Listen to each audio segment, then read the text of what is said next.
Clue, the Nyame Tijan is here. That's okay. The MDC led by Douglas Ngonzora has taken ownership of the opposition party offices in Bulawayo previously occupied by the Citizen Coalition for Change, CCC, and Youth Aligned to Nelson Chamisa. The MDC was also awarded 90,000 USD in compensation from the CCC by the courts, ending speculation about the ownership of the property. The property named the Gertrude Mtombeni House is situated at number 41 4th Street between 2nd and 3rd Avenue in Bulawayo, and has been housing the CCC for its activists. Nyacho yakutotanga kutonedza iko zvinezvi maoffices akatanga reMDC sekugara chitaura kwetine tingozviita ndobva abva kuMDC bauya kuCCC atwa kuCCC kune zvinhu zvakazongoitika ikoko zvekuti pavakazongonzwa Chamisa siya basa kuCCC ndobva patanga ngofamba karunyeri kupeke blue movement ndobva maoffices iwo apendwa macolors eblue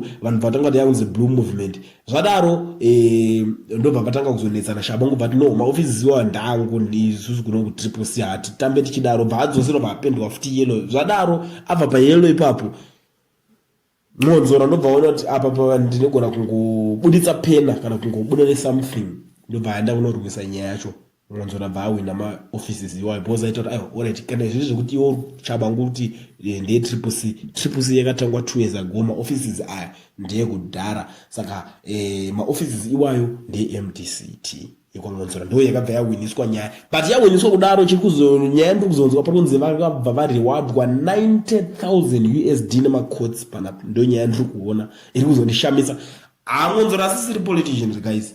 Let's be very honest. 90,000 USD imari kuti booster career yake. That guy is a hustler. Do you still remember zvakatika kuma days takwenda kuma elections papa? Akatobudikira chauti inini ndakuto withdraw presidential race and sikupinda imomo. But imari yema political funding inenge yatouya. Ndovatoti ndakuto withdraw sikupinda imomo. Why? Akanyazozoti mari yangu inoendera mahara. Andidi kuzongoita mbire kunzi ndakawana mazero endanyazozoti inini kwa president ndipinde vanhu handina but chii chandinacho maresources mari ndobva aigarira vaidya ndo nyaya yakanetsa paipai saka iko zvinezvi ndo the same guy ari kunzi abva akompensetwa vapuwa ne90,000 chasara kungonzwa kuti maofisi acho amatengesa ndo zvinhu zvinenge zvangosara zviitika ameno politics dzemuzimbabwe chii chinenge chimboitika guys ndo nyaya yacho yandangoya nayo ndingoisiya padare kwamuri mundiudzowo kuti munonose the Nyame Tijan. I'm out.